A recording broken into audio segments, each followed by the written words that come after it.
Welcome back to the DNA Pest Control Podcast. Today, I'm not going to take too much time for the intro because we are going to dive into a live episode that we just did with the Pest Posse. And so you're going to hear what we talked about in the interview that they had with us and the Pest Posse and their program and what they do. So stay tuned, listen in. I hope you enjoyed it, and I hope you can learn a little bit from this episode. And, of course, go check out the Pest Posse, Pest Posse TV. Go check out their website. They got a lot of good content and awesome stuff. Go check it out. Go listen to them, and I hope you like the episode.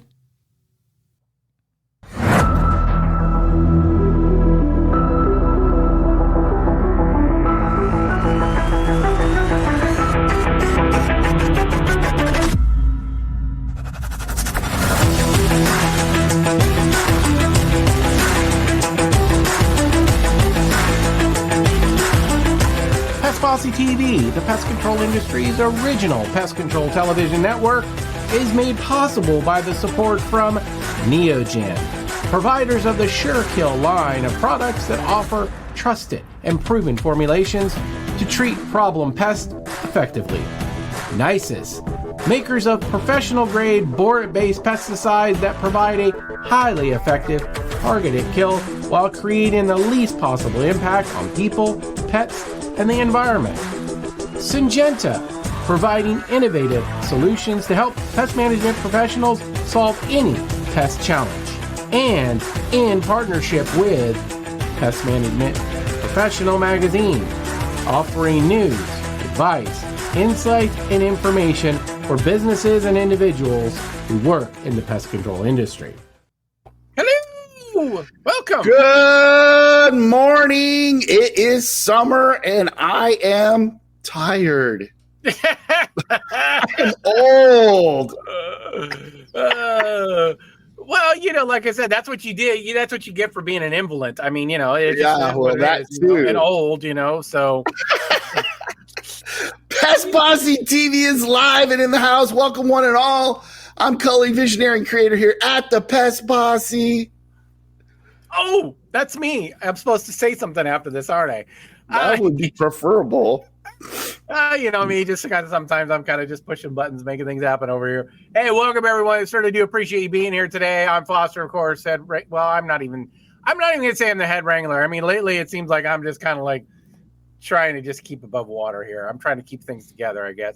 I still am the head wrangler. Welcome to my world. I don't even know anymore. We got so much stuff going on. It's kind of crazy. But, hey, it is what it is. It's summertime, building the business. It's all good stuff, What are you going to do? That's right. Exactly. So you had a busy month last month. You were just you were cranking. You were just it was very depressing. Remember we talked about it. My schedule said I was going to have a record month, and then when it finished, I wasn't even close. And I was like, what the heck happened?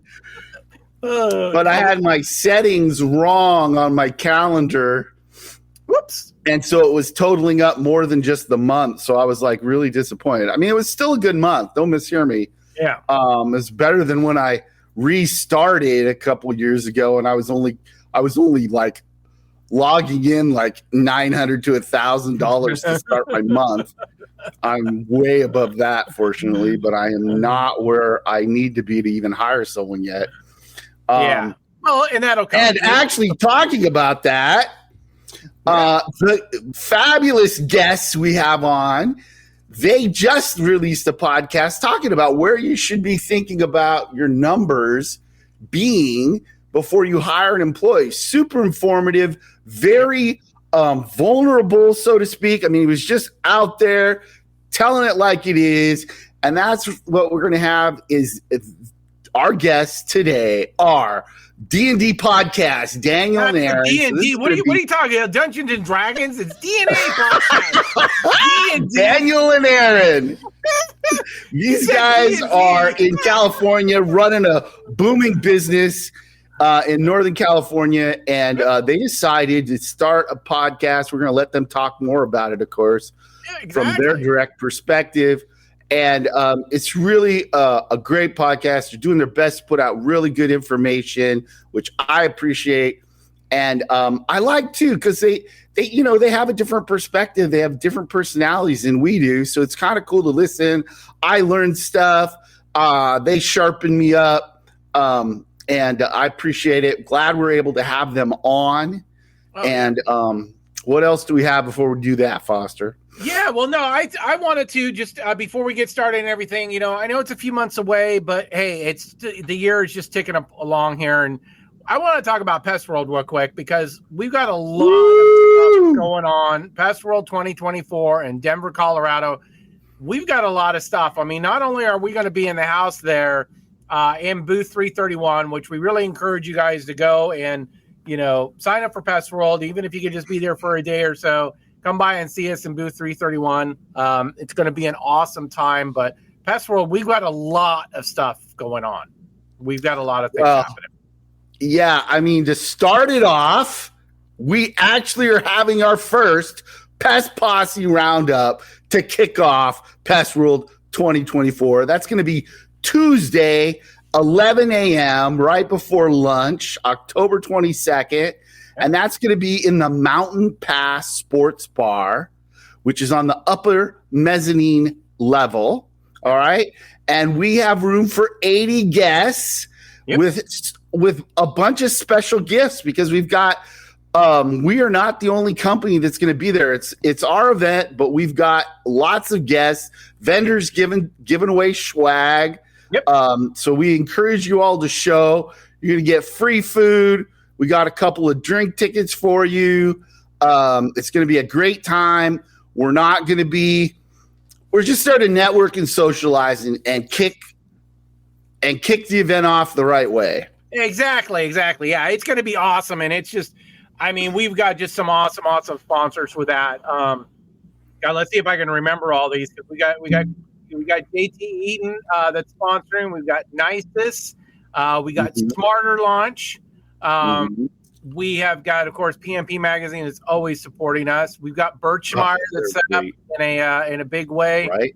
We've got Yard Guard that's set up, sponsor. We've got BirdX, and we've got Nature's Mace that is, and we've got Technicide. I can't believe I remembered all those. Wow, that's a big memory. I guess my memory is sharp. So you can see we've got a lot of people who have stepped up because, having this at the convention center is not a cheap endeavor, and I'll just say that. And that's why, really, for the first, really we have lunch free for you guys for 80 guests, but we know people are going to kind of ebb and flow through the day. They really, the area I think can hold 80 to 100.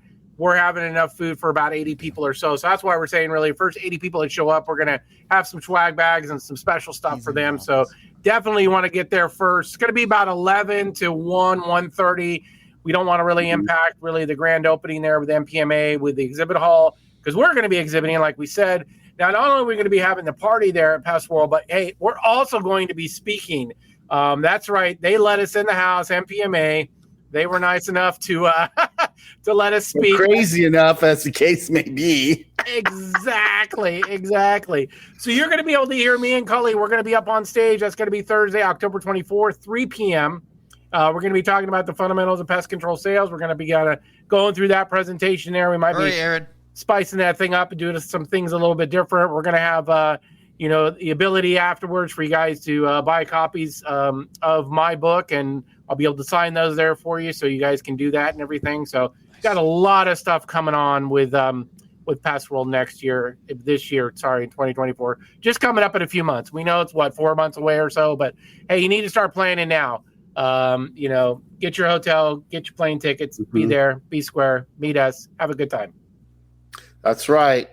And just as a reminder, that's the Mountain Pass Sports Bar, upper mezzanine level for the event. Now, enough of that. Let's bring our guests on, Aaron and Daniel, so that we can get to know them. Let's do it. All righty. Hey, guys, welcome. How are you doing today? Good. Awesome. How are you? Really good. We're doing good. We're just living the dream every day, like I say. It's good stuff. Appreciate you guys being here because we know you're busy, so thank you. Yeah, absolutely. I know. You guys talking about being old. Why'd you bring on the young guys? Because we want to hear how the young guys do it. Well, we have to stay hip and relevant. So, we got to bring in the young folk in order to just, I guess. I don't know. I have no idea. I don't even know. Oh. Sounds good to me. Oh, I love those days that I was just, we're talking about that podcast, Daniel. You're talking about how many accounts you should have before you start your first tech. And you were talking about, I was out, I could do $1,000 a day. And I was like, exactly. That's how it should be. I wish I could do it.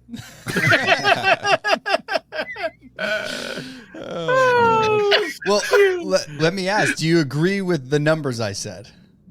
Yeah, I totally agreed. And it was helpful because it's like I'm in a different situation, right? I'm running two companies. I got the service side and I got the business side, and I'm only in the field 3 days a week. So I'm like, I'm never going to hit those numbers. I'm not sure how I'm going to make this happen. And but no, I agree with you. You need to have a full route. I mean, you need to be if you don't want to get a loan, you need to be busting at the seams before you hire the guy, because you got a guy or girl, whatever, doesn't matter. Because you got to think about it. When you first start, you got to train them. I mean, even if they have experience, right? I'm sure your experience with that is the same as mine. I've heard you say you've got all kinds of bad habits to break when you hire somebody from another company. Mm-hmm. Yep. Oh, yeah. Typically, right? Yep. I mean, so I think, what were you saying? I think it was, you want to have at least 250, I said. About there. Yeah, that's what I was thinking. 200 plus. Yeah, you want a full route. Yep. Yeah, you need to be turning down work. I mean, that's really what you need to be. You need to be in total overwhelm mode, and that's, unfortunately, that's the way it's going to be. You're gonna have to kind of suffer before you can really bring that person on. And I agree with that as far as with those numbers. Yeah, 200, 250 accounts. You need to be doing that, and definitely, yeah. It's gonna be hard to do that. I mean, you are gonna suffer. You're gonna have a hard time. So, is what it is. I mean, the only difference is your area. Your pricing is going to be lower than mine. And that's not bad. It's just is. I'm starting 2,000 square feet and below at 103 every other month. Mm-hmm. I mean, that's not the initial, that's my regular fee. But you got to figure it out for your area. But let's back up. I obviously I could get into this. Yeah, you just took over and you just derailed the whole show. I had everything set up so nice and pretty, and you just went through and just like usual. It's because I get too excited. I enjoy these guys. So, how did you guys get started in pest control, and what has kept you passionate about it as you've worked through it, and kept going? You want me first? You first. Okay. Well, actually, I got started really by, sheer luck almost. I just kind of fell into it. So my brother-in-law, I did door-to-door sales back in the day. So I knew the door-to-door game. I was doing security sales. They didn't really have pest control sales when I was in it. Mm-hmm. It was very little. Very few companies did. Nothing big like they have today. But I was doing security, and my brother-in-law wanted to start a door-to-door pest control company. So he wanted to do pest control, but he wanted the door-to-door side to just really flood everything in. And he was trying to recruit people, and he finally got me on. There was some contingencies there to come on, because he actually kept sending me the price list. He's like, hey, look, this is the commission. This is the commission breakdown. What do you think? And I'm like, dude, it looks like trash. I'm like, I wouldn't work for you. And he kept asking me these questions. He actually had a partner with him that was doing the whole door-to-door thing too. And he kept asking me everything. I'm like, nah, I wouldn't work for you. Like, you're out of your mind if you think I'd jump over. And so they finally structured it better. And I was like, okay, I'll jump. I'll come over. I'll do the summer, and then I'm leaving. Well, long story short, summer came to an end. The guy that he originally partnered with left, just out of nowhere. Just stopped talking to him, just gone. And he's like, wow. Well, I need somebody. Do you want to jump on and be part owner? And I'm like, sure, I'll jump on. Like, heck yeah. And so that's what kind of started me in the pest control game. I didn't actually start teching until about 3 years after that. So that's when I started getting into teching and getting my licenses and going through the whole process. But I was just knocking doors for the first handful of years, which brought on the bulk of the customers that we even have still today. So that's how I got into it. Now, what kept me passionate about it is the change. It's a unique industry. We talk a lot about it on our podcast, but you're by yourself. You don't have management breathing down your back 24/7. Maybe some do, unfortunately, whoever's out there who have that. But at least in my experience, we didn't have that.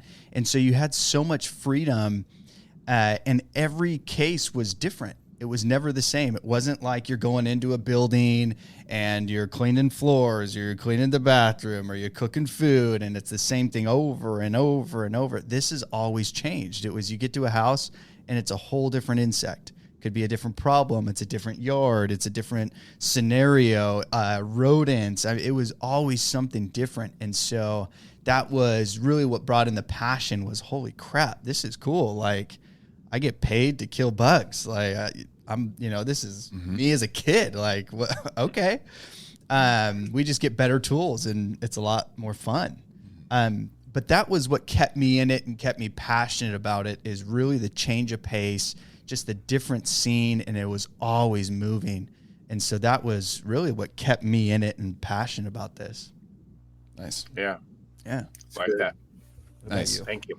For me, about 3 years ago, a little bit less than that, Daniel actually found me. So I think I told you guys before, I'm relatively new to the industry. I actually just hit my 2-year mark. I'm coming up on my 2-year mark with my license in November. But like Daniel, I had a plethora of door-to-door jobs, sales jobs, commission jobs, and I did probably a small handful of it, in my 20s, just bouncing around like a dog chasing after money, because that's, I was good at sales, and it provided, and I enjoyed it, and I was good enough to, as long as I liked the industry enough and the people I worked with enough, it was cool to get by. So I was actually working at the gym that's really close to our office here. Daniel and his wife were regular members coming in every night and just kind of, shooting back and forth a little bit. Weeks after weeks, he would say, hey, I have this business. You want to come, come take a look, kind of talk. And I was so against it at first. I didn't want anything to do with it, right? I don't know if it was a bad day at work or whatever happened, but they threw me another bone. We ended up sitting down for lunch and got hired to work in the office and do some of the admin, the back end stuff. Yeah. Absolutely hated it. I did not think I was going to last just because the office isn't a position for me. I wanted to try something new, but the cool thing with Daniel is he actually pulled me aside and he said, hey, he was like, how do you like what you're doing? I was like, yeah, it's okay. He was like, hey, how do you like what you're doing? I was like, I hate it.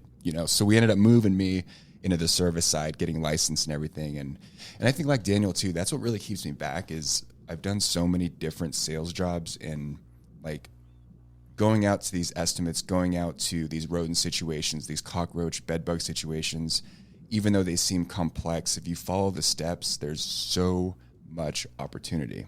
Mm-hmm. And I'm thinking about sales and growth and actually scaling this thing. Sometimes we get on guests or we get on people who are sales reps and they're like, oh, my area's flooded. There's like no more accounts in this area. And I'm like, dude, you can walk 5 minutes down the street and there's thousands of people that you're walking by. Like there's just so much opportunity there. And I think that's what keeps me on. Obviously we've changed so much in the 2-3 years that I have been here, and we're creating so many positions just out of thin air based on what we need. Like we're learning, we're getting our asses kicked sometimes, but we come back from it. And that's really what keeps me coming back.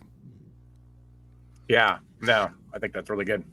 So that brings up questions. I have at least one question for each of you. So Daniel, when you went from sales to teching, how did that change your sales process, or did it?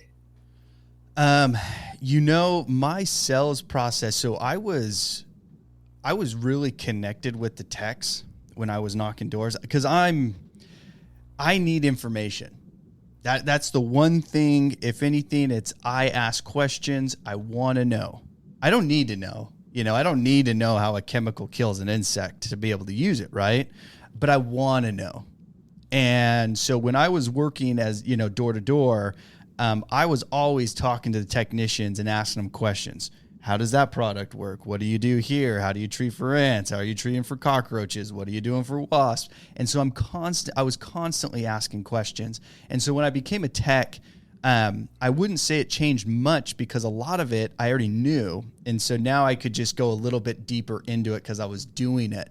Because sales in this industry, I don't feel that it's really, people get a bad idea when they hear sales, right?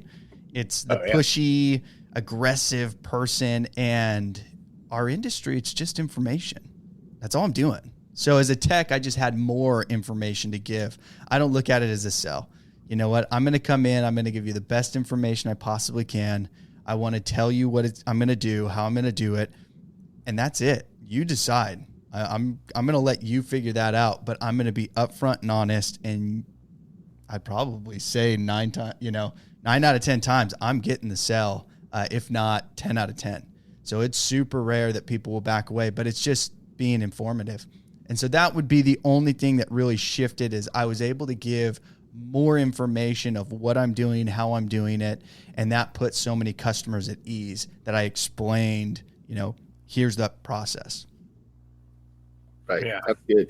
Yeah. I think that is very succinct, in that's really what it is. It's just different because part of it is it's a warm lead, right? It's hot. Oh, yeah. They need something. They want this problem solved. It's not just, I know when you're going door to door, it's not always that way, but really when you're going door to door, my understanding is that's what you're looking for. You're looking for the warm lead. Mm-hmm. Yep. You're just not going to get it to everybody. So that you have to hit a lot of doors, yep. So I think that's really cool. Sorry, Aaron, I forgot my question for you. Come back to it. It's okay. Well, I'm sure it'll come to me again later.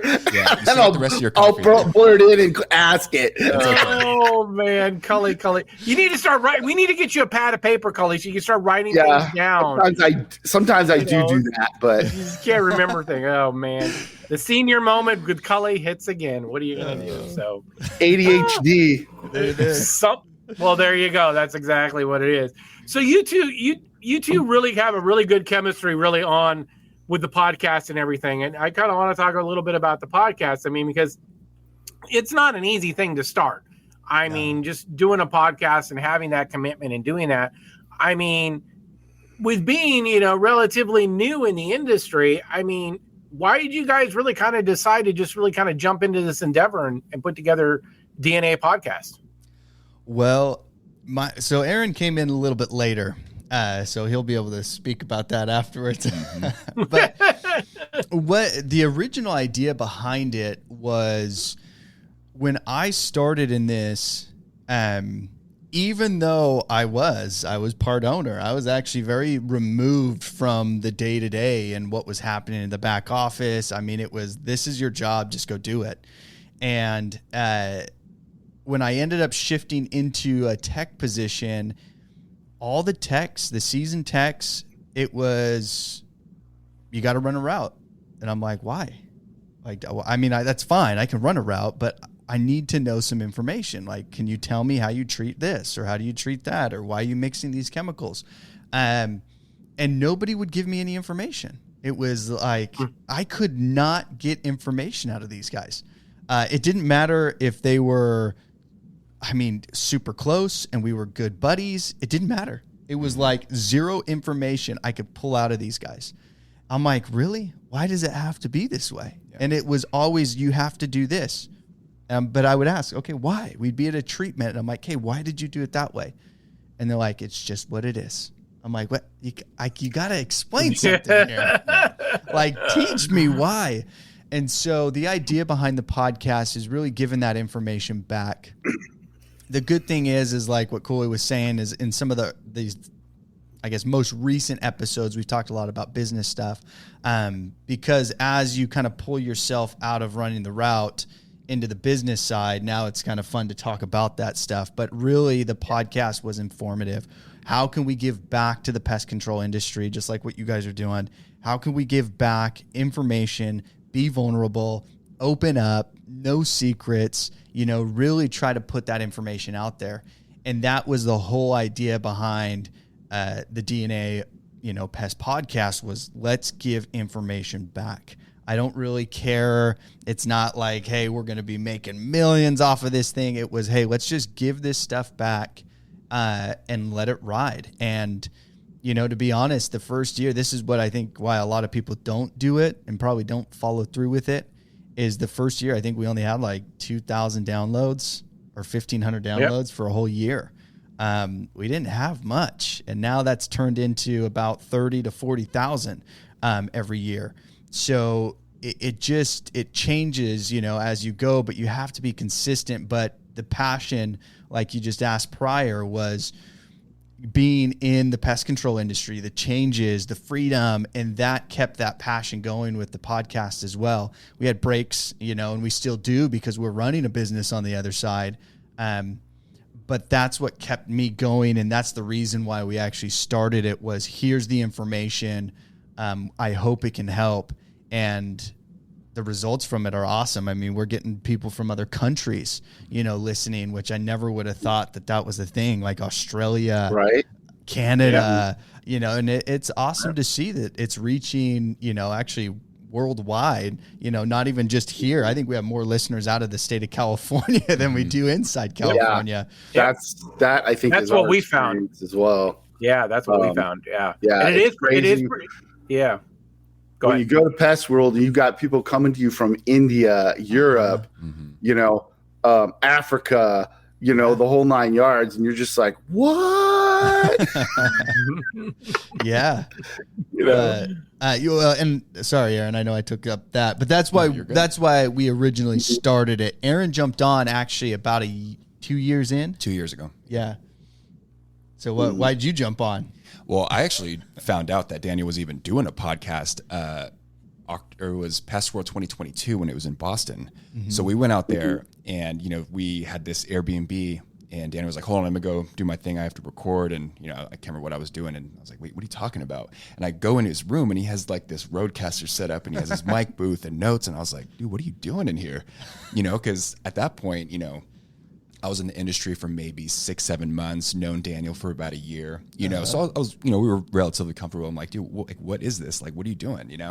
He's like, it's a podcast about bugs. It's called DNA Pest Control Podcast. And, so at the time there was a different co-host who was in and out and ended up leaving for other reasons. So Daniel was kind of like, do you want to jump on as the A? And I'm like, oh, hell yeah, I'd love to, And then actually like getting and talking to other PMPs, talking to other owners. And, when we're talking to somebody like Brian Goldman, who is massively larger than us, but still deals with the same problems with personnel, licensing, like just so much little intricate things. And it's like, oh my God, it's like, everyone's going through the same stuff. And if we actually just talk about it and talk through it, we can all get ahead so much easier, Right? Yeah. Yeah, totally. Yeah, exactly. Yeah. Well, and it goes back to, like we talked about earlier, there really aren't any secrets in this business, people. No. You buy a product, you read the label, use it accordingly, and you just did a job. Congratulations. Nobody's there. I don't know of anybody who's mixing their own products anymore, right? We're all buying them from the manufacturers. If they're already pre-done, you're not, there's no more of this, mix it in your garage and figure it out in your garage. That was back in the 70s and before, but that's not happening anymore, so that whole attitude. But it is still amazing with the industry the way it is. You would think,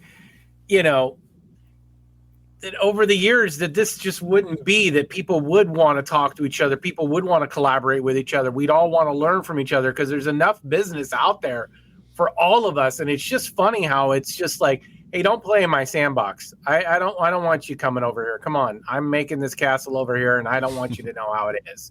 And it's kind of sad when you run into folks like that. It's like, really?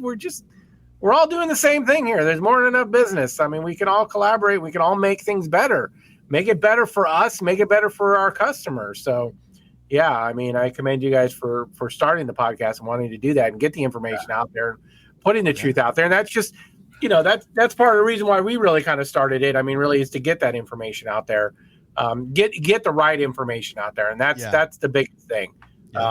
making sure that the guys just aren't going some rogue area or looking at stuff on YouTube and trying to figure out how to do it, because there's a lot of misinformation out there. So I think it's really good, because it does take a lot. It does take a lot to put on a podcast. It takes a heck of a lot to put on, when you add video to that and everything else. So commend you guys. Yeah, and it's hard. You're going to have to take breaks as far as running a business. You're going to have to do that. You can't, you try to be as consistent as possible, because we know that's what wins, and that's what we found. But we're really different. I mean, I made the crazy decision to leave the company I was at for 23 years to really focus full time on this. So this is what I do. This is my passion project. This is what I do. Mm-hmm. This is why we're able to put out the content we're able to do. We're a little bit different than most, because we took the crazy plunge to do this full time. I still wonder why, but I think what's crazy to me is you guys are doing 2 a week. We did that for a while. And we were like, it was just too much. Yeah, we couldn't do it. That was just too big of a commitment, and you guys are making it happen. So that's a big deal for the most part. We've skipped a couple, so. It happens. So, so we know you guys dive into, obviously we've already talked about lots of different topics, from, like we said, business stuff. You have techs come on and owners come on and talk about their things. Have you either had a memorable or funny pest encounter that you'd like to share? What's one of your best stories, each of you? Ooh, Aaron, take it away. Oh man. Where do I even start? I think rodents for me, just because they're like, insects are pretty straightforward, right? Like either how small or heavy the infestation is a typical process. But like with rodents, there's so many variables. That's when I have the most fun. And just recently, we had this duplex that probably past 8 years was just being lived in with rodents. I don't know whether it was like a state-funded housing situation. Yeah. And Daniel actually went out there with me for one of them. Literally rodents in the cupboards, in the kitchen, hanging out on the couch, like, families just there, just hanging out with rodents. And it got so bad to the point where, I don't know if you guys know the little T-Rex traps where it's like the claw, and we would go and check back on the traps that we had set, and we use a variety of traps, like pre-baiting, just different kinds of stuff. And there were actual, inside that claw trap, there was just heads of the dead rodent, because a rodent would get caught on the trap and then the other rodents would come eat it. And I'm talking like a couple days after, like I just set the trap. Stuff falling. That's crazy. Literally. And I mean, I could just, if I go to my memory bank, I can get more, but that's just the first thing I could think of because it's so fresh. What you got? Oh, man. Well, let's keep it on the rodent subject. I like that. So I went to a house. I've told this story before on the podcast as well, but this guy said, he's like, hey, you got to come, you got to check this out. Can you help me with this rodent situation? I went out to my backyard. I started watering down. He works for Cal Fire. So he leaves during fire season. He's gone 7 days a week. I think he gets like 12 hours to be at home on Sunday, and then he has to leave again. And so he was never home. His wife was home. And he started watering his backyard, and I guess there was like a little hole in a paver, and he started hitting it, and then he just saw a bunch of rats come out. And he's like, okay, I need some help. So I go out there after kind of assessing the problem and the house and everything. At the very end, he kind of pulls me aside, and he's like, hey, can you take some like dead rodents? And I'm like, yeah, I can take some dead rodents. That's, whatever. It's what I do. You can throw them away too, but yeah, I'll take them. And he's like, okay, let me go grab them. They're in the freezer. And I'm like, what? Freezer? I'm like, okay. So he comes out with 3 grocery bags of frozen rats. Holy, oh my gosh. 3. And he's like, yeah, my wife caught them and she didn't want them to it would stink, or I don't know what she was doing with them. So she put them in grocery bags and put them inside the freezer. Wow, my goodness gracious. That's awesome. Oh, that's awesome. I love it. It doesn't end there. So we go out. Oh, no. That was on a Friday. I put out bait stations. This was prior to the law changes, so we had better bait. And I put out 18 bait stations around this property. And on Monday, we went back out to check on everything. And it wasn't me. So, but the guy actually had a video, one of the techs at the time. He had a video and he picked up another, I think, 18 dead rodents that he found. Whether they were heads, there was, I mean, it was pretty graphic, the videos. I don't know how much I can get in. I'll get into it. But like it's pest control. It's pest control, baby. There was one inside the bait station that looked like it got like pulled out of the bait station alive, and it was just like in two pieces. Oh my gosh. Oh, That's was crazy. It was bad. And not only that, he picked up 18. They gave him another, I think, 2 grocery bags full of frozen rodents that ate the rodenticides.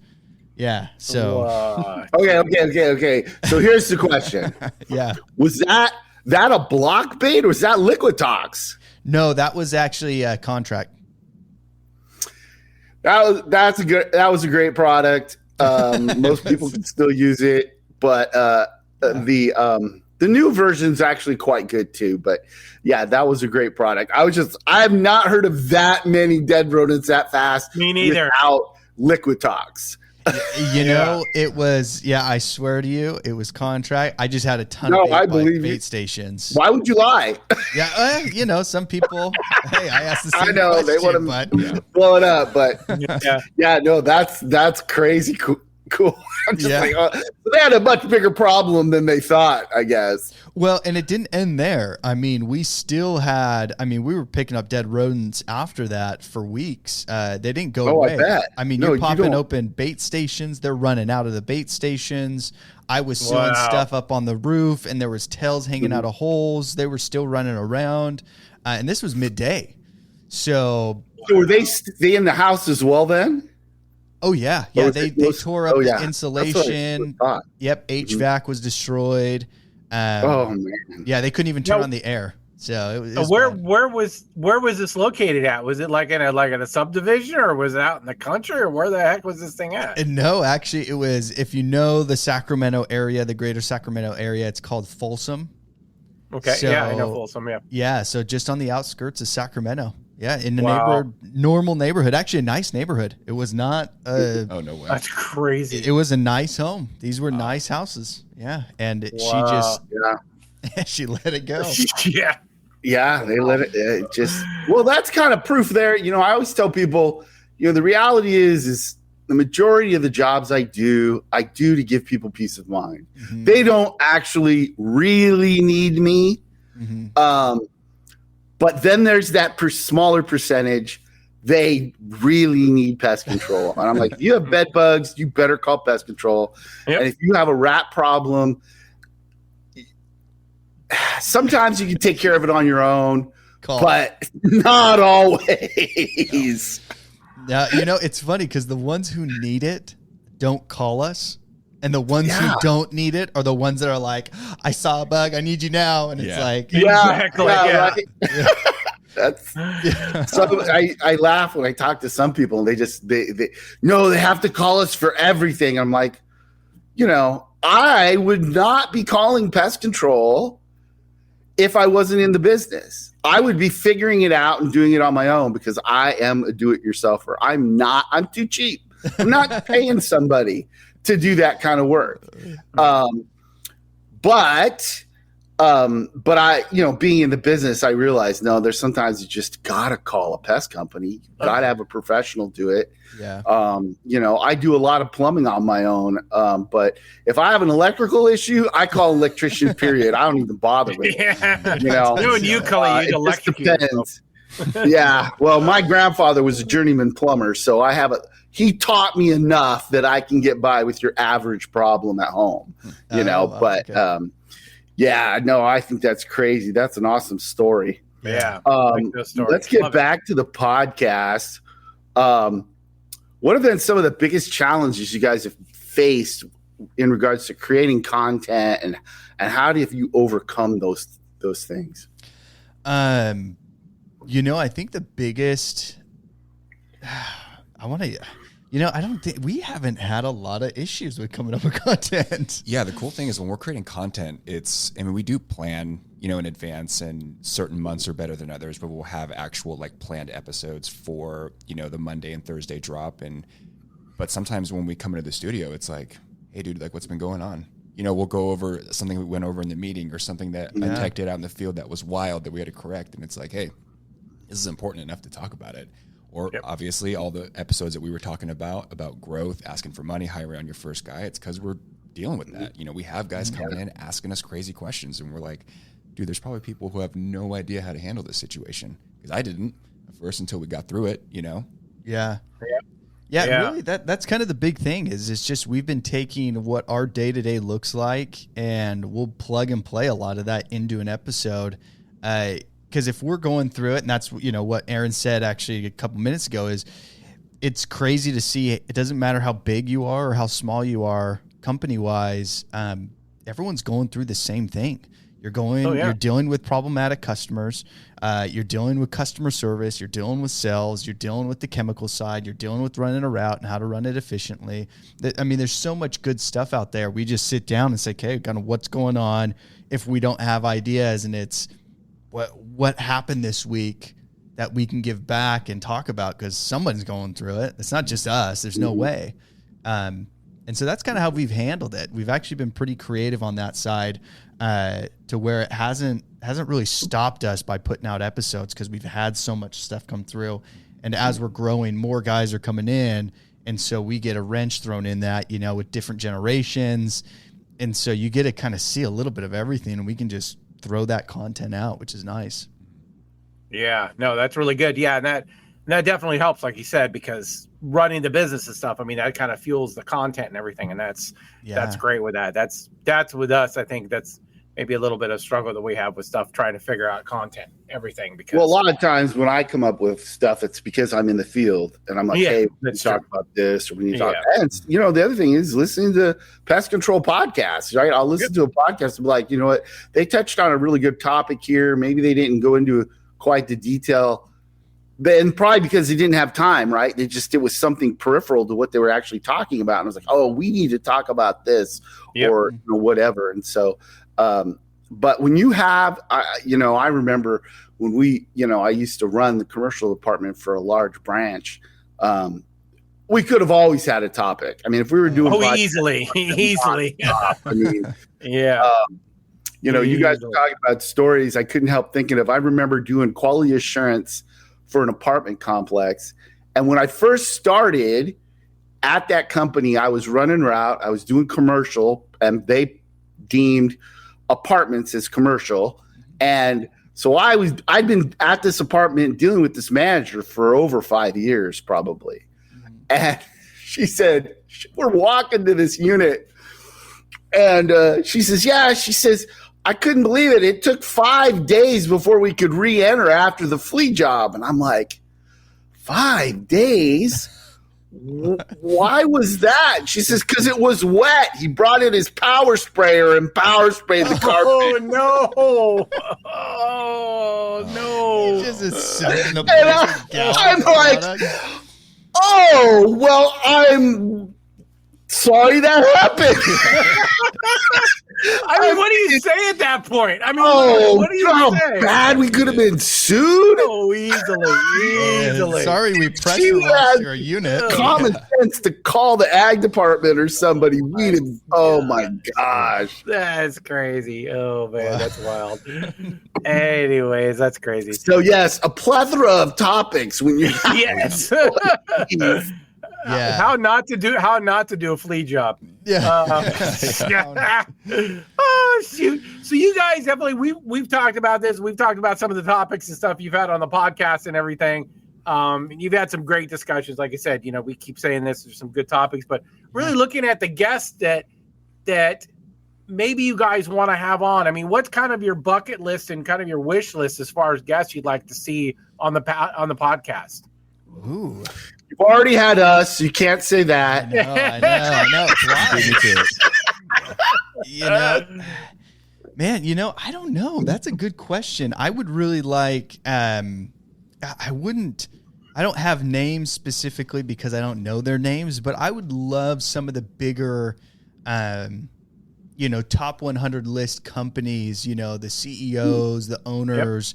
I would love to have them on to really talk about it, just to bring in a better perspective of really what you're going through is what they're going through. They just have it with hundreds of people or thousands of people instead of one. So I would love to pick their brains. I'd love to talk to them. We've had quite a bit, of different guests, from scientists, from some of the companies, CSI on, BASF. We've even had the CEO from Pest Pack. Now they're, what do they call it? The software company? Workwave. So we've had David on. So we've had some big ones. He's always a great our guest. Yeah. And he has a lot of good information and just a different perspective, because he actually came from outside of the pest control industry. Right. And then in. So, so we've had some really good ones, but really pest control companies I would love, but they seem to be very out in a way, like, once again, they don't want to talk about stuff. They think they got this secret sauce that no one knows.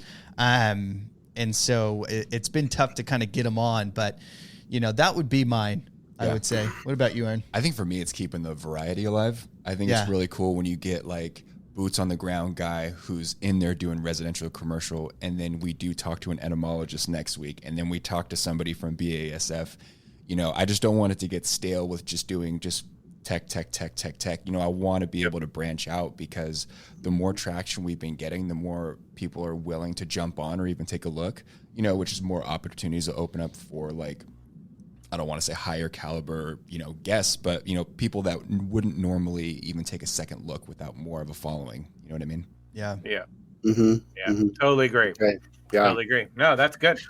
Good. Appreciate that. That is good. No, I like that. I think, Daniel, we can probably help you work at that if we have time at Pest World. I mean, we anticipate being really swamped, but normally that kind of thing, we could introduce you to some people. Yeah. Hey, I'd love it. And try to help you out with that. Because we had the same kind of issues in the beginning, trying to get people on. It can be a real struggle. Yeah. And it's nice as you continue to build that following and you get your name out there that, it gets easier. People start to respect what you're doing, and realize these guys are not a couple of clowns, talking out of their backside or the side of their mouth. These guys are actually trying to do pest control right and teach people to do pest control right.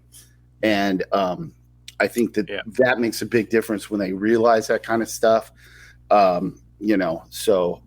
nonetheless, that's off topic.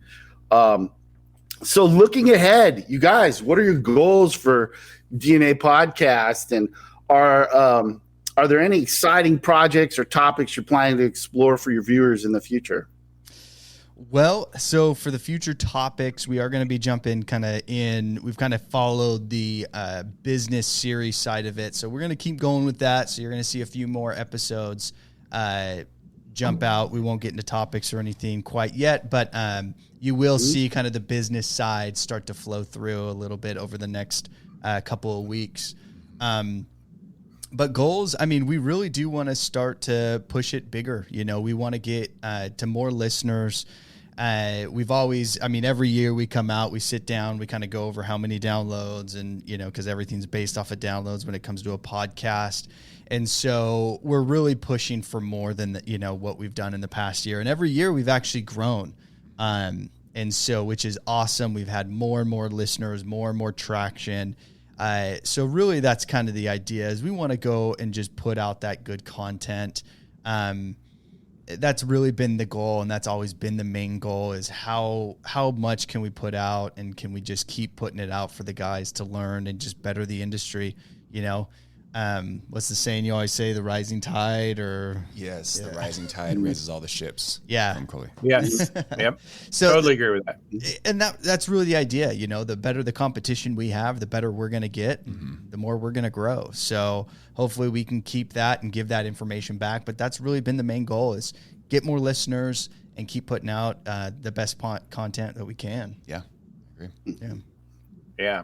No, appreciate That's that. fantastic. I think that's great. So, well, this has been great. I certainly do appreciate you guys coming on. Like I said, I know you're extremely busy. It's a busy time of year to really just be breaking off and everything. But I just appreciate you guys coming out here. Appreciate the content you guys are putting out, and then the effort and the passion that you guys have with that. I just look forward to seeing your guys' growth and just what the future holds, and just see the new stuff that's coming out. So I think you guys are doing an awesome job. And again, just really appreciate your time today and coming on here with us and kind of diving into some stuff. So Of course. definitely. Yeah, thank you. Yeah. No, everybody out there listening, I want to encourage you, look up the DNA Pest Control podcast. These guys are really doing their best to put out good content. None of us are perfect, and we all have more to learn, but I listen to it every week. So I don't know why anybody else wouldn't. I enjoy the conversations. So, I would encourage you, don't limit yourselves. Listen, and glean what you can, because this is a completely different industry than when Foster and I started back in the 90s. We didn't have podcasts. We didn't have cell phones. We didn't have YouTube. We didn't have any way except to go to training meetings, or when you brought vendors into the branch. We really didn't have any way to learn. And so I know I was one of those guys who was like, well, this is just the way I was taught to do it. So this is how I do it. And it worked, Exactly. But also I'm like you, Daniel, I got to know why. And I got to figure it out. I also would, big one for me was analyzing my callbacks. Why am I back here? This is costing me money. What failed? How could I do this better next time so that it doesn't fail? What did I miss, or, any number of things. And I learned, I taught myself a lot of that because of that. And I know you guys have done the same things. You talk about it on your shows. And sometimes that's partly the best way to learn anyway, because you'll never forget when you do it that way. But it doesn't hurt to learn from somebody else's experience. That's for sure. That's probably the best way. Oh, yeah. Or the shortest way. Yep. So thanks again, you guys, for being here. I hope this helps out your downloads, and that you get more listeners. I think you guys are worth it. And thanks again for being on. Yeah, thank you so much. Absolutely. Well, I hope you enjoyed the Pest Posse episode that we had, and that they had the opportunity. We had the opportunity to be on their show, just like they had the opportunity to be on our show not too long ago. That was a ton of fun. That was awesome. Remember, you can find us on Instagram. You can send us a DM through Instagram. You can go onto our website to be a guest. You can go on our website, submit questions. We do have the Q&A that will be coming out here at the end of July. So please send us the questions. Please, if you want to be a guest, we'd love to hear from you. Remember to share this podcast. Remember, guys, we do this at no cost. It is free. We do it because we enjoy it. We do it because we want to spread the word. We want people to learn about the pest control industry and how to do things correctly, like we talked about in this episode. So please like, share, comment. That's huge. You can go to our YouTube channel. We do have video content. This video is going to come out later, but in the meantime, you can still go to YouTube and check out the podcast section. This will be there, so you can actually listen in there, or you can find us on any other platform that carries podcasts. Go check us out. Please share. Please like. Please tell your friends. Please tell technicians. Tell other owners. Please spread the word for us. And yes, we will be at Pest World. And yes, we plan on having a booth. Hopefully we'll do the same thing as we did in Hawaii. Maybe we'll leave that out and make it a surprise and have the whole set there, so we can sit down and do some interviews with people during the day. But go check out Pest World as well. This is one of those things where we like to spread that information, and they have a plethora of information. And so go check them out. But Pest Posse is going to be there. We're going to be there. Let's go have some fun. And If it's anywhere like here, it is going to be hot, and it is really, really hot. So stay cool out there, guys. But yeah, send us any information you can. It helps out a ton for us, and we love having you guys on. So please go onto the website, dnapestpodcast.com, and we can get that all set up for you. But thanks again for listening to the DNA Pest Control Podcast.